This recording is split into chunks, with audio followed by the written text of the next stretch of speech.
Good morning class. Target online class में आपका स्वागत है। क्लास है अपनी 12th कॉमर्स, सब्जेक्ट व्यवसाय प्रबंधन बिजनेस मैनेजमेंट और टॉपिक चल रहा था अपना मैनेजमेंट। जैसे कि मैंने आपको बताया था कि मैनेजमेंट एक 3 लेसन का पार्ट है और 3 लेसन के ग्रुप में इसको डिवाइड किया हुआ है। पिछली वीडियोस और पिछली क्लासों के अंदर हमने इन्हीं 3 लेसन्स के ऊपर बात की थी, जिसमें हमने बेसिक से स्टार्ट किया था। सबसे पहले हमने प्रबंध के बारे में जाना था। प्रबंध को जानने के बाद में हमने प्रबंध के कार्यों के बारे में जाना था, प्रबंध की परिभाषाओं के बारे में जाना था। संस्था में प्रबंध के जो स्तर है, प्रबंध के स्तर, प्रबंध के पदानुक्रम, उनके बारे में बात की थी हमने। उसके बाद में हमने संस्था के अंदर प्रबंध के जो उद्देश्य वगैरह है इनके बारे में जाना था। अब हम प्रबंध की विशेषताओं के बारे में बात करते हैं। फीचर्स ऑफ मैनेजमेंट या कैरेक्टरिस्टिक्स ऑफ मैनेजमेंट। वीडियो शुरू करने से पहले जैसा कि हर बार आपको कहा जाता है कि आप वीडियो को ज़्यादा से ज़्यादा शेयर कीजिए, चैनल को सब्सक्राइब कीजिए। टारगेट सीनियर सेकेंडरी स्कूल पे जाके आप इसे सब्सक्राइब कर सकते हैं। साथ ही बेल आइकन बटन पे पुश कीजिए ताकि आपको नए नए वीडियोस के नोटिफिकेशन आपको मिलते रहे, इनका बेनिफिट आप ज़्यादा से ज़्यादा उठा सके। और साथ ही जो सीनियर क्लास के स्टूडेंट है जो ऑलरेडी 3 या 4 एग्जाम दे चुके हैं और अभी यही बिजनेस मैनेजमेंट के ही जो एग्जाम है वो आपके ड्यू चल रही है, तो इसके अंदर ये आपको एक बेनिफिट मिलेगा कि ऑनलाइन क्लास के थ्रू आप इन सब्जेक्ट को स्टडी कर सकते हैं, इनको रिवाइज कर सकते हैं और अपने सब्जेक्ट की प्रिपरेशन ज़्यादा बेटर तरीके से कर सकते हैं। तो अब हम अपने टॉपिक के ऊपर बात करते हैं। टॉपिक है प्रबंध की विशेषता। जैसा कि प्रबंध के अंतर्गत आपको बताया था कि प्रबंध या मैनेजमेंट कार्यों के व्यवस्था करने की प्रक्रिया है। मतलब कोई भी संस्था, कोई भी संगठन किसी उद्देश्य लक्ष्य को प्राप्त करने के लिए कार्य करती है और उस उद्देश्य लक्ष्य को प्राप्त करने के लिए वो जो कार्य कर रही है उन कार्यों को सोचना है, उनकी प्लानिंग करना और उन कार्यों को व्यवस्थित तरीके से करना ही प्रबंध कहा जाता है। तो इस प्रकार से प्रबंध की बहुत सी परिभाषाएं अलग अलग विद्वानों द्वारा, जैसे मैरी पॉपर फॉलेट ने कहा कि ये दूसरों से कार्य करवाने की कला है। क्रिटनर ने इसको वातावरणीय प्रक्रिया बताया कि प्रबंध गतिशील वातावरण में आंतरिक वातावरण का निर्माण करने और उसे बनाए रखने की प्रक्रिया है, जिसमें संसाधनों का समुचित उपयोग किया जाता है या अधिकतम सदुपयोग इसमें शामिल होता है। इसके अलावा अलग अलग विद्वान जैसे वैज्ञानिक प्रबंध की विचारधारा डब्ल्यू टेलर द्वारा दी गई थी कि पहले ये सोचना कि प्रबंध क्या है, कि पहले ये सोचना कि हमें क्या करना है और उसके पश्चात ये सुनिश्चित करना कि उसे मितव्ययपूर्ण और कुशलतम तरीके से कैसे किया जा सके। तो कोई इसे वातावरणीय प्रक्रिया कहता है, कोई ये कहता है कि प्रबंध जो है वो सभी जगह किया जाता है, तो ये यूनिवर्सल प्रोसेस है। किसी के द्वारा कहा जाता है कि प्रबंध एक प्रोसेस है, प्रक्रिया है, जिसे देख छू नहीं सकते, अदृश्य है ये। तो अलग अलग विद्वानों ने इसकी परिभाषाओं और इसके अर्थ के आधार पर इसकी अलग अलग प्रकृति और लक्षणों का वर्णन किया है। हम इन्हीं प्रकृति और लक्षणों के बारे में बात करेंगे। सबसे पहले हम विशेषताओं के ऊपर चर्चा करते हैं।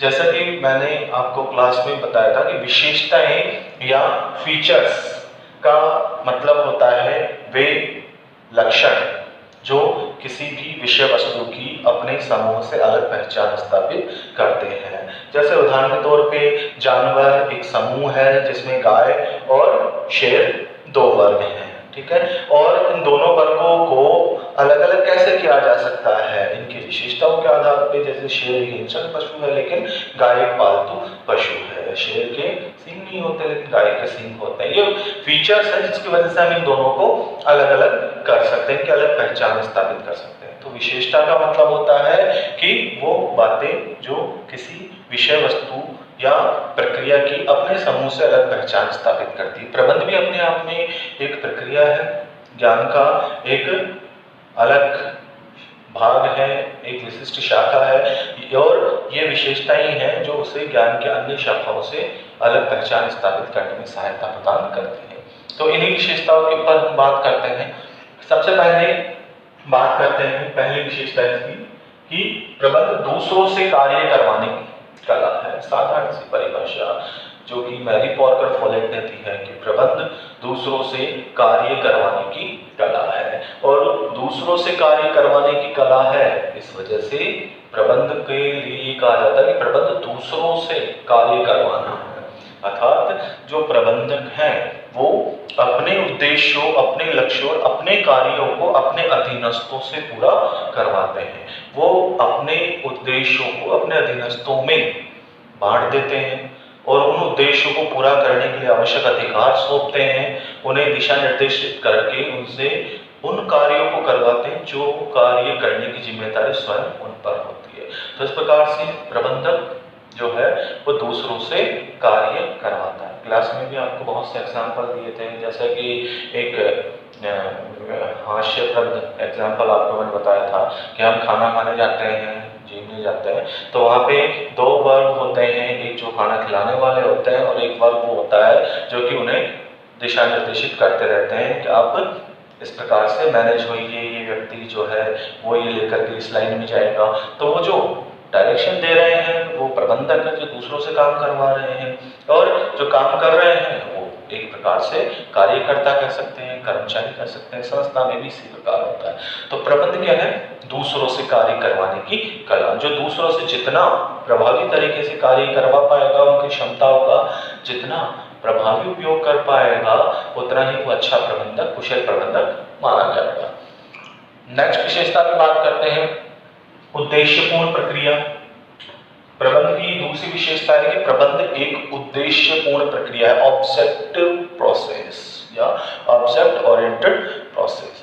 उद्देश्यपूर्ण प्रक्रिया इसलिए है क्योंकि प्रबंध के अंतर्गत जितने भी कार्य किए जाते हैं, हमने प्रबंध के कार्यों पे बात की थी, नियोजन, संगठन, समन्वय, नियुक्तिकरण, निर्देशन, जो भी ये कार्य किए जा रहे हैं, इन कार्यों का कोई ना कोई लक्ष्य होता है। बिना लक्ष्य के ये कार्य नहीं किए जा रहे हैं। तो इसलिए कहा जाता है कि प्रबंध एक उद्देश्यपूर्ण प्रक्रिया है, क्योंकि प्रबंध और इसके अंतर्गत किए जाने वाले कार्यों का कोई न कोई उद्देश्य या लक्ष्य होता है। बिना उद्देश्य कोई भी कार्य किया जा रहा है उसको हम मैनेजमेंट नहीं कह सकते, क्योंकि मैनेजमेंट किसी न किसी लक्ष्य को ध्यान में रख करके किया जाता है। तो ये उद्देश्य आधारित है, उद्देश्य केंद्रित प्रक्रिया है, ठीक है। तो इसलिए प्रबंध एक उद्देश्यपूर्ण प्रक्रिया है। जैसे उदाहरण के तौर पे कोई भी संस्था है, व्यावसायिक संस्था है, वो अपना ये उद्देश्य रखती है कि उन्हें 10% वार्षिक लाभ में वृद्धि करनी है। इस वर्ष उन्हें अपने लाभ में 10% वृद्धि या हाइक चाहिए।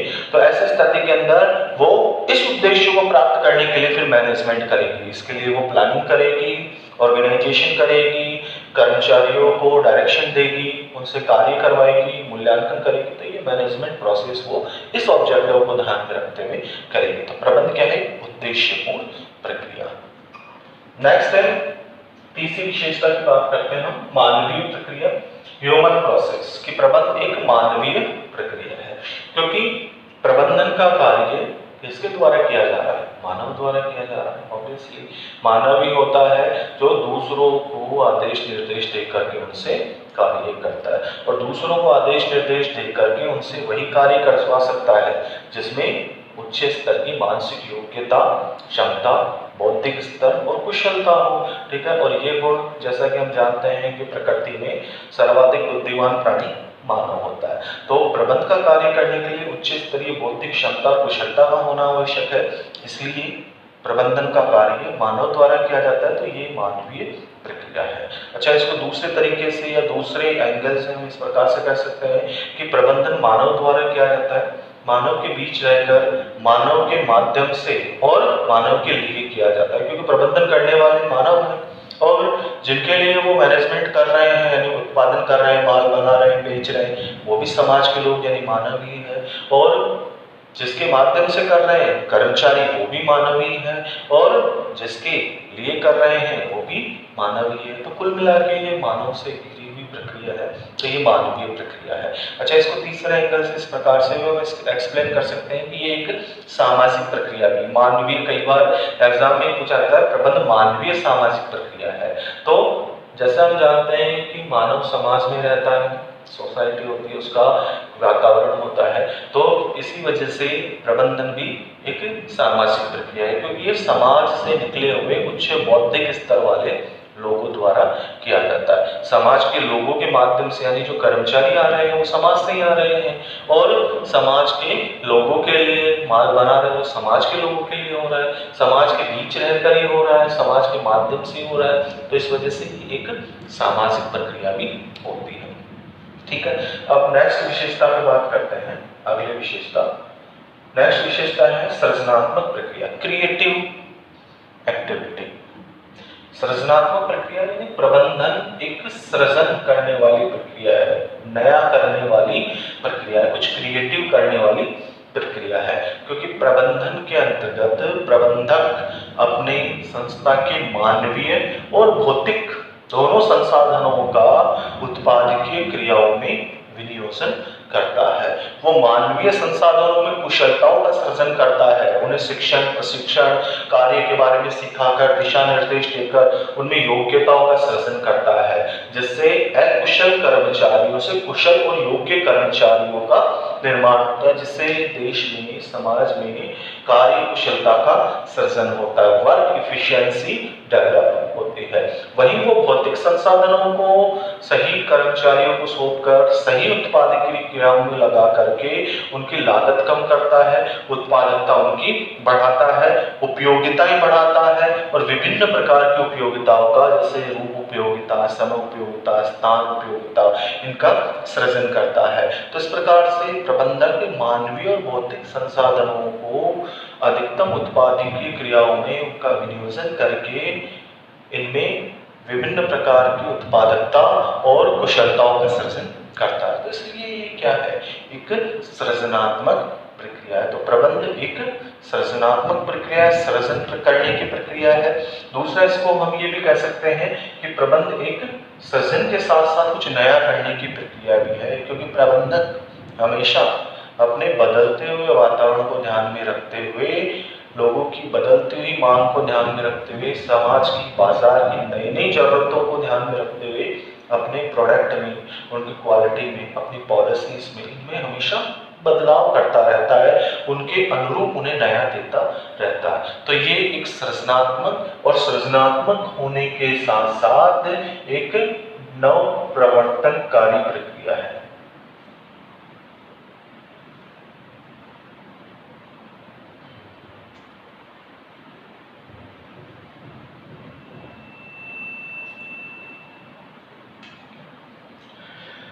अब नेक्स्ट विशेषता के ऊपर बात करते हैं। पांचवी विशेषता है सार्वभौमिक प्रक्रिया, यूनिवर्सल प्रोसेस। यानी प्रबंध की प्रकृति में भी आपके ये बिंदु आएगा और प्रबंध की विशेषताओं में भी है कि प्रबंध एक सार्वभौमिक प्रक्रिया है। सार्वभौमिक प्रक्रिया क्यों कहा जाता है प्रबंध को, ये आप जान लीजिए। इससे पहले आप ये जानिए सार्वभौमिक का मतलब क्या होता है। यूनिवर्सल का मतलब होता है, सार्वभौमिक का मतलब जो सभी जगह व्याप्त हो, और सार्वभौमिक प्रक्रिया वो होती है जो ऐसा प्रोसेस या ऐसा कार्य जो सभी जगह किया जाता हो, चाहे से कोई भी देश हो, कोई स्थान हो, कोई भी संगठन हो, कोई क्षेत्र हो, हर एक जगह वो कार्य किया जा रहा है, वो सार्वभौमिक प्रक्रिया है। जैसे सार्वभौमिक प्रक्रिया या यूनिवर्सल फैक्ट हम पढ़ते आए हैं कि सूर्य पूर्व से उदय होता है, पश्चिम में अस्त होता है, ये एक यूनिवर्सल फैक्ट है, सार्वभौमिक तथ्य है। तो इस प्रकार से सार्वभौमिक प्रक्रिया जो सभी जगह की जा रही है। प्रबंध भी एक सार्वभौमिक प्रक्रिया है, क्योंकि प्रबंधन का कार्य भी सभी प्रबंधकीय संगठनों में, चाहे से वो व्यावसायिक हो या गैर व्यावसायिक हो, धार्मिक हो या राजनीतिक हो, बड़े आकार का संगठन हो या छोटे आकार का संगठन हो, स्थानीय स्तर का हो या राष्ट्रीय स्तर का हो या अंतर्राष्ट्रीय स्तर का हो, किसी भी प्रकार का संगठन हो, कोई भी स्थान हो, कोई भी क्षेत्र हो, प्रत्येक जगह प्रबंधन का कार्य किया जाता है। जहां लोग मिलकर के किसी एक लक्ष्य को पूरा करने के लिए काम कर रहे हैं ना, वहां हर जगह मैनेजमेंट होगा, चाहे वो व्यावसायिक क्षेत्र हो या गैर व्यावसायिक हो। इसलिए कहा जाता है कि प्रबंध एक सार्वभौमिक प्रक्रिया है। करते हैं अदृश्य शक्ति। अदृश्य शक्ति, इसको इनविजिबल पावर आप कह सकते हो। अदृश्य शक्ति का मतलब जो दिखाई नहीं देता हो। यहाँ चाहे एक चीज और आपको बता दूं कि इसको अदृश्य शक्ति और कभी कभी इसको अमूर्त प्रक्रिया भी कहा जाता है। कई बार एग्जाम में ये इस प्रकार से आता है कि प्रबंध एक अमूर्त प्रक्रिया है, अमूर्त शक्ति है, समझाइए किस प्रकार से। ये भी आ सकता है कि एक अदृश्य शक्ति है, इस प्रकार से है, वो होता है। तो यहाँ पे अदृश्य अमूर्त का मतलब जो दिखाई नहीं देता, जिसका कोई फिजिकल एक्जिस्टेंस यानी कि भौतिक अस्तित्व नहीं है, वो अमूर्त है, वो अदृश्य है। तो प्रबंध के लिए कहा जाता है कि प्रबंध अदृश्य अमूर्त शक्ति है। अब वो क्यों है, उसका जवाब इसके नाम में ही है। प्रबंध प्रक्रिया कहते हैं, प्रोसेस। और जैसा कि हम किसी कार्य, सेवा या प्रक्रिया की विशेषता जानते हैं कि कार्य, सेवा या प्रक्रिया को हम देख नहीं सकते, छू नहीं सकते और संग्रहित नहीं कर सकते, केवल उसके लाभों को, उसकी उपयोगिताओं को महसूस कर सकते हैं। जैसे उदाहरण के तौर पे परिवहन सेवा, ये सेवा है, देखा नहीं जा सकता। टेलीकॉम सेवा है, देखा छुआ नहीं जा सकता है।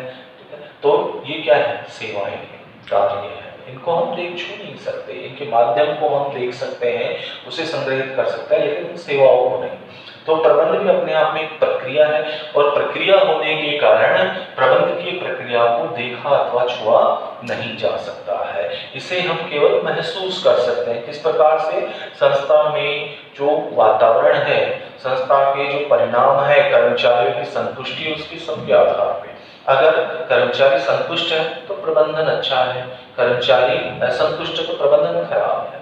संस्था में अनुशासन है मतलब प्रबंधन अच्छा है, नहीं है तो प्रबंधन खराब है। संस्था अच्छा रिजल्ट दे रही है, इसका मतलब मैनेजमेंट अच्छा है, और रिजल्ट नहीं दे पा रही है, इसका मतलब मैनेजमेंट खराब है। यानी अगर सकारात्मकता है तो मैनेजमेंट अच्छा है, नकारात्मकता है तो मैनेजमेंट खराब है।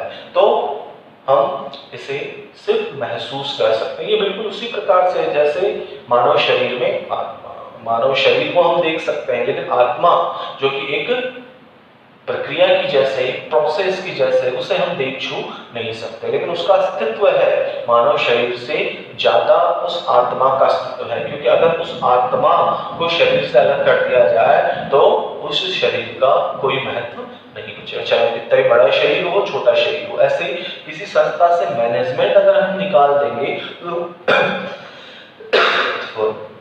किसी संस्था से मैनेजमेंट हम निकाल देंगे तो संस्था चाहे कितनी ही अच्छी क्यों ना हो, बड़ी क्यों ना हो, सक्षम क्यों ना हो, उसका किसी प्रकार का कोई महत्व नहीं रह जाएगा।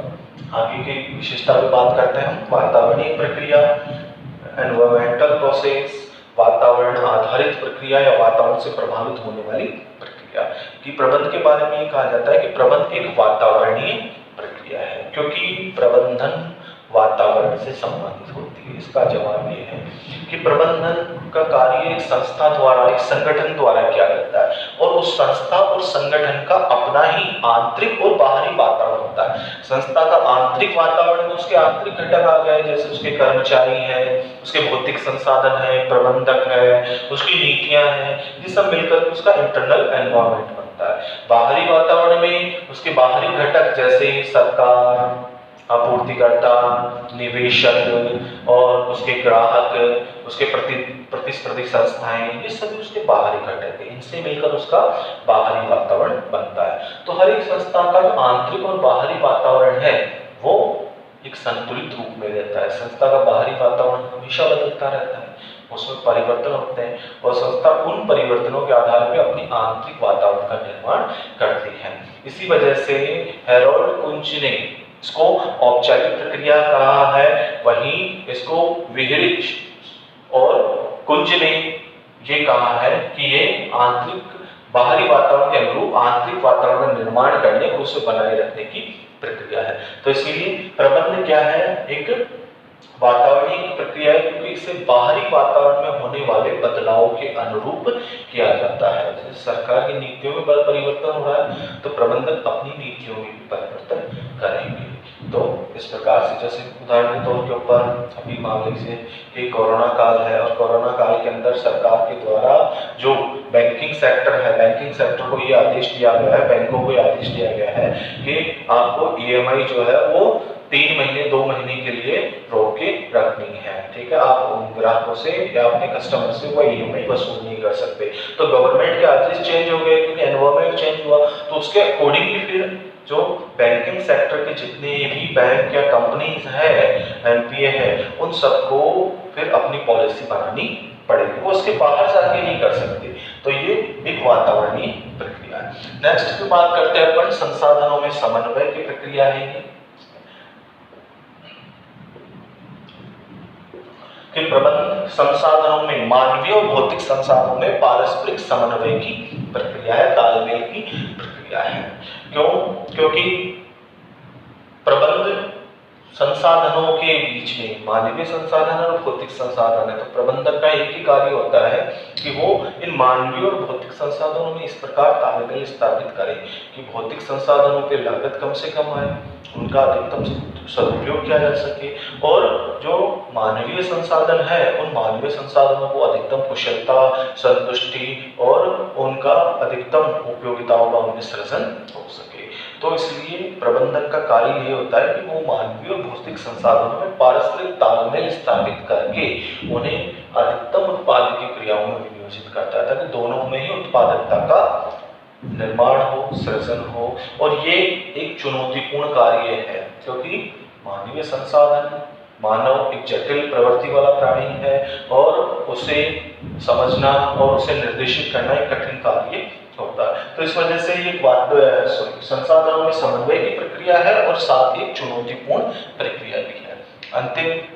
नेक्स्ट विशेषता के ऊपर बात करते हैं कि ये एक औपचारिक प्रक्रिया है, फॉर्मल प्रोसेस, कि प्रबंधन का कार्य औपचारिक रूप से किया जाता है क्योंकि संस्था में प्रबंधक अपने उद्देश्यों को प्राप्त करने के लिए या जो संस्था के उद्देश्य है उन उद्देश्यों को प्राप्त करने के लिए उन उद्देश्य लक्ष्यों को या उसके लिए जो कार्य किए जा रहे हैं उन कार्यों को छोटे छोटे भागों में अपने अधीनस्थों को बांट देते हैं।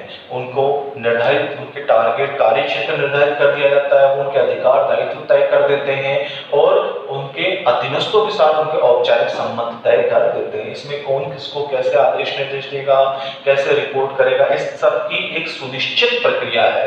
और ये जो कार्यों की सुनिश्चित और पूर्व निर्धारित व्यवस्थित प्रक्रिया है इसी को औपचारिक प्रक्रिया कहा जाता है। तो प्रबंध भी एक औपचारिक प्रक्रिया है जिसमें कार्य एक के बाद एक क्रम में व्यवस्थित रूप से किए जाते हैं। कर्मचारी भी अधिकारियों से औपचारिक रूप से कार्यों की व्यवस्था करवाते हैं। तो ये औपचारिक प्रक्रिया है। अंतिम विशेषता के ऊपर हम बात करते हैं अधिकार अंतरण की प्रक्रिया की। प्रबंधन एक अधिकार अंतरण, अधिकारों को हैंडओवर ट्रांसफर करने की प्रक्रिया है क्योंकि आपको पता है कि प्रबंध दूसरों से कार्य करवाने की कला है और तो प्रबंधक अपने दूसरे व्यक्तियों से कार्य कैसे करवाएगा, उन्हें कार्य सौंपकर। तो कार्य सौंपेगा तो कार्यों को करने की जो जिम्मेदारी है उसके लिए वो अधिकार भी देगा। तो इस प्रकार से प्रबंधक अपने अधिकारों में से कुछ अधिकार अपने अधीनस्थों को देता है, कुछ दायित्व अपने अधीनस्थों को सौंपता है, वो अधीनस्थ अपने अधिकारों में से कुछ अधिकार और दायित्व फिर अपने अधीनस्थों को, और ये प्रोसेस एक क्रम में चलती रहती है। तो अधिकारों और दायित्वों का अंतरण करके एक दूसरे को सौंप करके वो अपने अपने कार्य को पूरा करवाते हैं। तो इस प्रकार से ये विशेषता इसकी हो गई। इस टॉपिक से जो क्वेश्चन बनता है वो अधिकतर 2 या 3 विशेषताएं आपको दे दी जाती है और उनका पूछा जाता है। और इसमें मोस्टली आपको जो अदृश्य शक्ति है, सार्वभौमिक प्रक्रिया है, दूसरों से कार्य करवाने की प्रक्रिया है, उद्देश्यपूर्ण प्रक्रिया है और औपचारिक प्रक्रिया है और मानवीय प्रक्रिया है। ये विशेषताएं महत्वपूर्ण विशेषताएं हैं जो कि रेगुलरली पूछी जाती है, तो इनके ऊपर ध्यान रखिएगा। ठीक है, आज के लिए क्लास इतनी ही, बाकी फिर अगली क्लास के अंदर हम नेक्स्ट टॉपिक की बात करेंगे। Thank you class.